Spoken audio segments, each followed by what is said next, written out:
Tu veux booster tes performances avec des gels énergétiques, attention parce que si tu fais n'importe quoi, tu risques plus de finir aux toilettes qu'en tête de la course.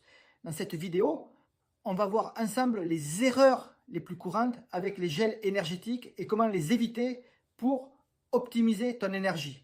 Et reste bien jusqu'à la fin parce qu'il y a une erreur que 99% des sportifs font et qui peut littéralement ruiner ta performance. Tu as déjà vécu cette situation. Tu es en pleine course. Ton énergie commence à chuter. Tu attrapes un gel énergétique et boum.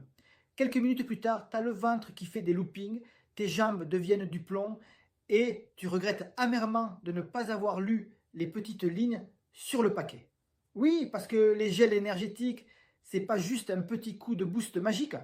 Si tu les prends mal, ça peut être catastrophique.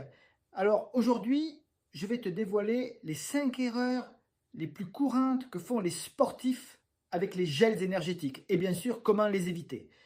On commence avec une erreur que je vois partout et qui pourtant peut ruiner ta digestion. Prendre un gel sans s'hydrater.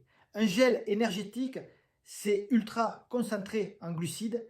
Si tu le prends sans eau, ton estomac va galérer à l'absorber, ce qui peut provoquer des maux de ventre, des nausées et même un blocage digestif. En gros, au lieu de te donner un coup de boost, ça te cloue sur place. La solution, toujours prendre ton gel avec quelques gorgées d'eau, idéalement 150 à 200 ml. Ça aide à diluer le gel et facilite son absorption par ton organisme. Plus de gel égale plus d'énergie. Faux. Si tu enchaînes les gels comme des bonbons, tu vas provoquer un pic de glycémie suivi d'un effondrement brutal. Résultat, tu es encore plus fatigué qu'avant et ton corps galère à suivre. Ce qu'il faut faire, c'est respecter un rythme d'un gel toutes les 30 à 45 minutes selon ton intensité d'effort. Et surtout, varier les sources d'énergie avec des bars, des boissons isotoniques ou des fruits secs. Alors là, c'est la catastrophe classique. Tu arrives au départ d'une course, hyper confiant, tu sors un gel que tu n'as jamais testé avant, et là, c'est la roulette russe. Ton estomac peut mal réagir, le goût peut être horrible, ou pire, ça peut te donner la chiasse en plein effort.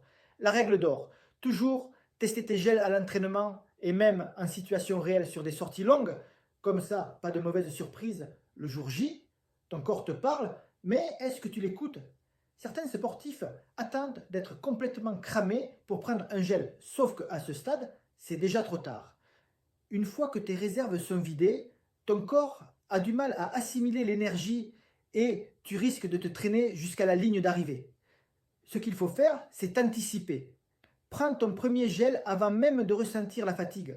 Idéalement au bout de 45 minutes à 1 heure d'effort, puis continue toutes les 30 à 45 minutes.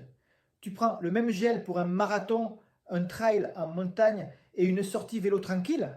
Erreur, certains gels sont hyper sucrés, d'autres contiennent de la caféine, certains sont riches en électrolytes et tous ne sont pas adaptés au même type d'effort. Le bon choix pour un marathon ou un triathlon privilégie des gels avec des glucides complexes et des électrolytes.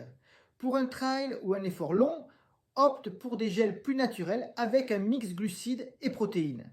Pour le cyclisme ou les efforts fractionnés, les gels avec caféine peuvent donner un coup de boost rapide. Prendre un gel énergétique, c'est pas compliqué, mais mal le gérer peut te coûter une course. Les 3 règles d'or à retenir. Toujours boire de l'eau avec ton gel, respecter un timing précis pour éviter les pics et chutes de glycémie et tester un entraînement pour éviter les mauvaises surprises. Et maintenant que tu sais quoi éviter, place à l'action. Si tu as aimé cette vidéo et que tu veux encore plus de conseils pour booster tes performances, jette un œil à mon guide gratuit où je te donne les meilleurs aliments pour la performance sportive.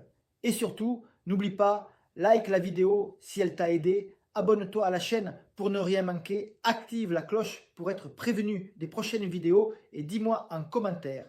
Toi, tu as déjà fait l'une de ces erreurs? Merci d'avoir regardé et à très vite pour d'autres conseils sportifs.